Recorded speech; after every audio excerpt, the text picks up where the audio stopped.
I recently received a wonderful donation of 3 different dresses from a YouTube follower that included 2 dresses that had belonged to her mother. That's her mother, Philomena, and father, Norman, who were married April 28th in 1956. And there's a beautiful classic mid-century gown with the fitted bodice and the beading and pearls on it with lace and that button back.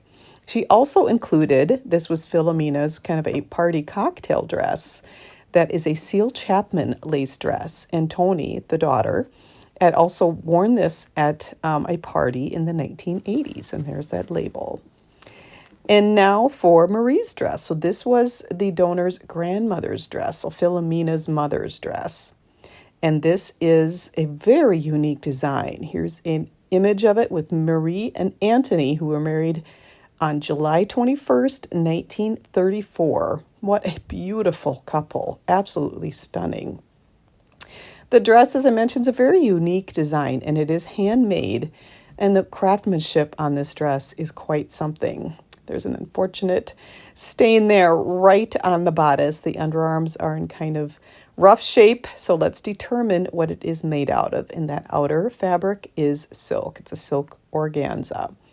The dress has an underlayer, and I believe that is acetate, because if you put acetone on it, it will dissolve, and that's exactly what happened.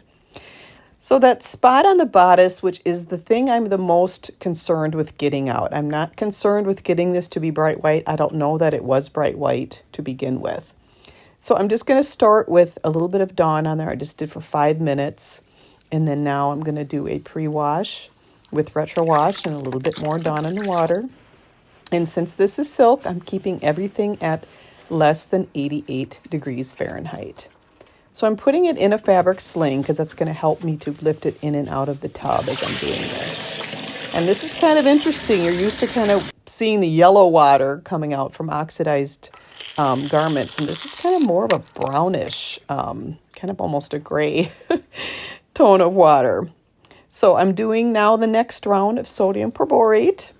And again, you have to, first of all, dissolve that in hot water, but then the soaking temperature of the water needs to be at below 88 degrees Fahrenheit. And I have these kind of cake stand discs to keep things submerged. And there's, again, another funky color of water after a round. So I think it was just really a lot of dust and dirt just on it from, we're talking over 90 years.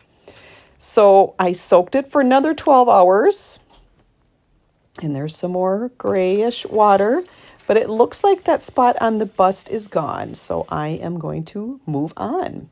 So to clean off the sodium perborate, I do a round of washing with the 1 tablespoon of retro wash. And then I kind of do a washing motion, putting it in that fabric sling, because again, that helps it protect it. And then did some rinsing, and then I took it outside of my mesh rack and kind of laid it out more and used a hose with kind of a gentle spray and just kind of did a more thorough way of rinsing it that way on my mesh rack. And this is just to show that there's 2 different tones. The fabric on the outer is a little bit darker, more of an ecru, and the underlayer is more of a cream. And they always look so sad and bedraggled when they're wet.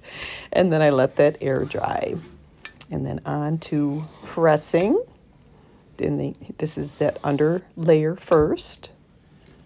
And then here is this. The dress has this wonderful circular flounce, I guess you'd call it, all along the entire hem of the dress. And it has the tiniest little hand stitches for the hem. Just amazing. So I'm putting on the buttons on the sleeves. And I just wanted to show how beautiful the movement of this fabric is. Just put it outside on a slightly breezy day. And this is to show the beautiful sheer detailing of this dress.